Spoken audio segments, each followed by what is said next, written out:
وہ جس کو کہتے ہیں نا چھوٹے منہ بڑی بات، یہ کہلوا دی اللہ تعالیٰ نے.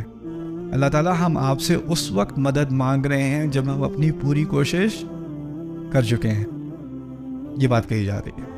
ہم تیری ہی عبادت کرتے ہیں اور تیری عبادت کرنے میں بڑی کوشش کرتے ہیں، اور جب اپنی کوشش کی حد تک پہنچ جاتے ہیں اور پھر اس بات کا احساس ہوتا ہے کہ اس سے آگے ہم خود کر نہیں سک رہے، تب ہم آپ کی مدد مانگتے ہیں. یہ کیا نستعین. اب آپ اس چیز کو کمپیئر کریں، اس کا تقابل کریں.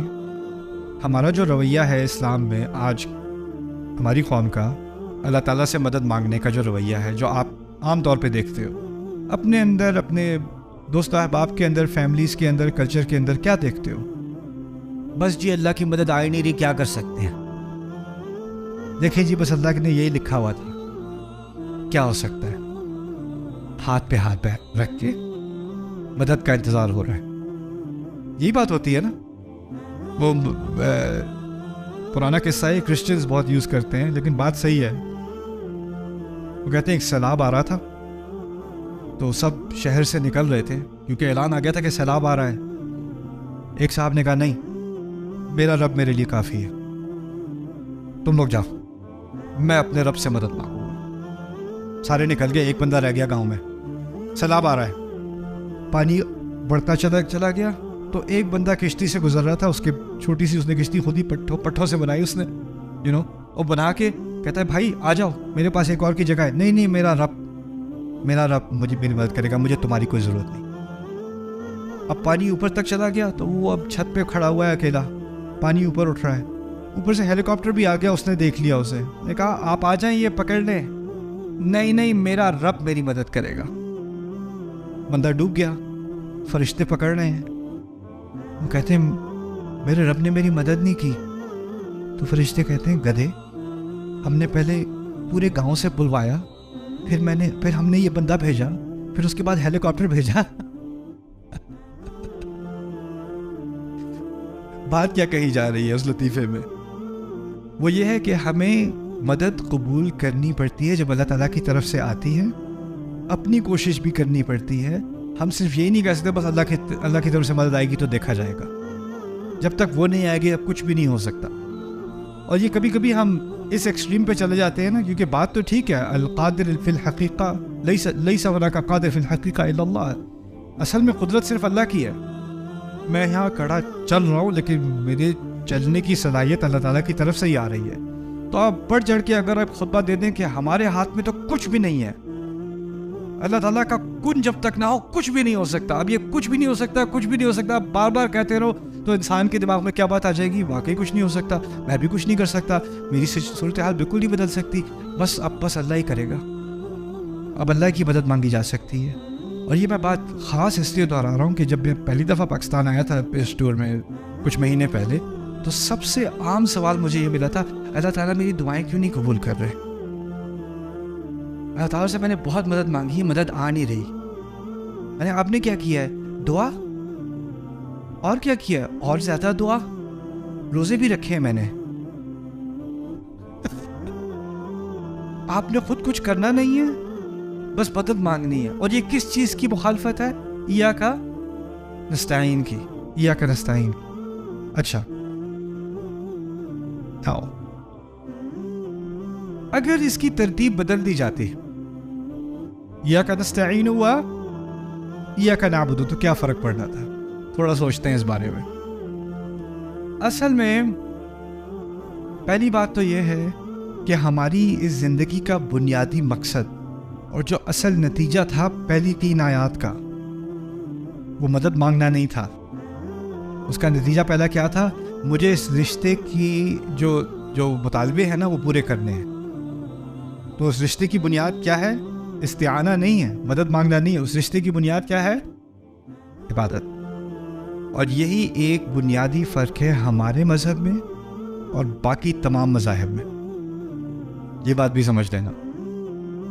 باقی تمام مذاہب میں اصل بنیاد ہے خدا میری مدد کرے گا. یہ سارے خدا میری مدد کریں گے. یہ کسی نہ کسی طرح ہماری کسی نہ کسی معاملے میں، پیسے کے معاملے میں، فیملی کے معاملے میں، جنگ کے معاملے میں، یہ ہماری مدد کریں گے. ہم یہ فلانے چڑھاوے چڑھائیں گے، ہماری مدد ہوگی.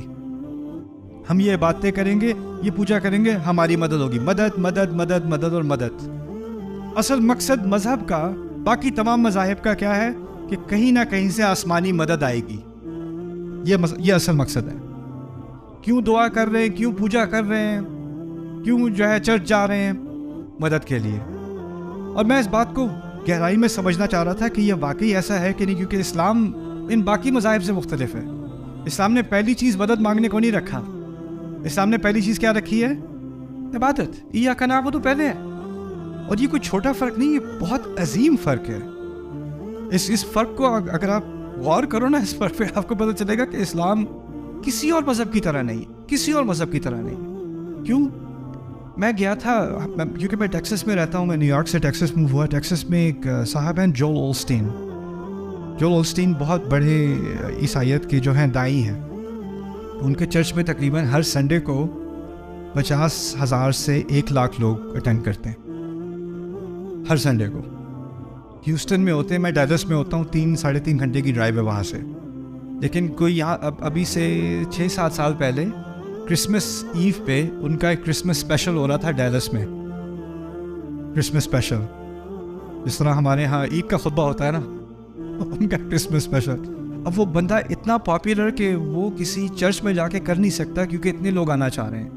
تو اس نے بک کیا امریکن ایئر لائن اسٹیڈیم, جہاں پہ باسکٹ بال گیمز اور بڑے بڑے میچز وغیرہ ہوتے ہیں نا. اس نے وہ پورا اسٹیڈیم بک کیا ڈیلس کا.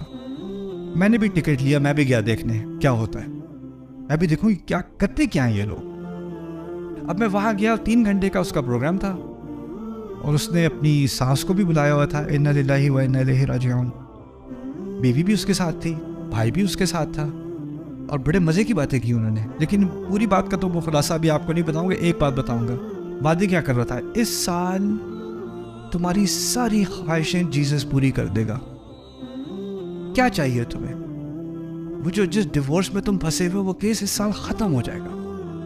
وہ جو تمہیں جاب نہیں مل رہی نا, جو پروموشن نہیں مل رہی, وہ اس سال تمہیں مل جائے گی.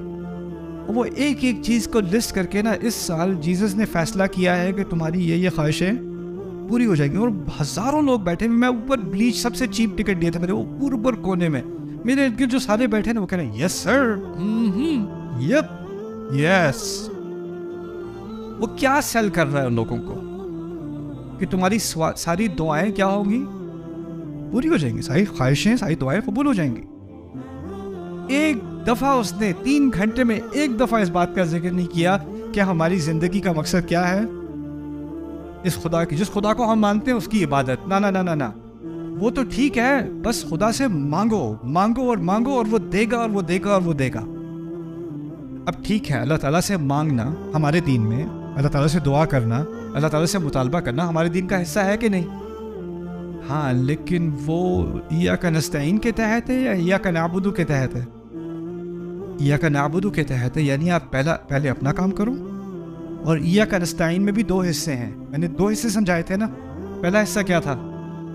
اپنی کوشش, اور پھر اور یہ جو کوشش اور جو آپ مطالبہ کر رہے ہو وہ عبادت کے تحت ہے. یعنی میں اللہ تعالیٰ کی عبادت کرتے ہوئے اب میری زندگی کے مقصد اور اس کے جو گولز ہیں, جو میرے اہداف ہیں, جن چیزوں کے پیچھے میں بھاگ رہا ہوں, کیونکہ میں اللہ تعالیٰ کا عبد بننا چاہ رہا ہوں زیادہ سے زیادہ, اب ان گولز پہ بھی اثر پڑا. جن چیزوں کے پیچھے میں پہلے بھاگ رہا تھا, ایاک نعبد سے پہلے جن چیزوں کے پیچھے بھاگ رہا تھا, اب ان چیزوں کے پیچھے نہیں بھاگ رہا, کسی اور چیز کی طرف دوڑ رہا ہوں. اب اس چیز کی طرف دوڑ رہا ہوں تو مجھے مدد کی ضرورت ہے, اب میں اللہ تعالیٰ سے مدد مانگوں گا. تو میری دعاؤں کی اصل نیچر ہی بدل گئی پوری طرح سے. اور اب ہم اس موڑ پر آ گئے ہیں مسلمان قرآن سے اتنے دور کہ اب ہم نے اپنا اللہ تعالیٰ سے جو رشتہ بنایا ہوا ہے نا اس وقت اکثریت نے ہماری, اس میں, اور جو عیسائی نے جیزس کے ساتھ رشتہ بنایا ہوا ہے, جو ہندو نے اپنے مندر میں رشتہ بنایا ہوا ہے اپنے خداؤں سے, اس میں تقریباً کوئی فرق نہیں رہا.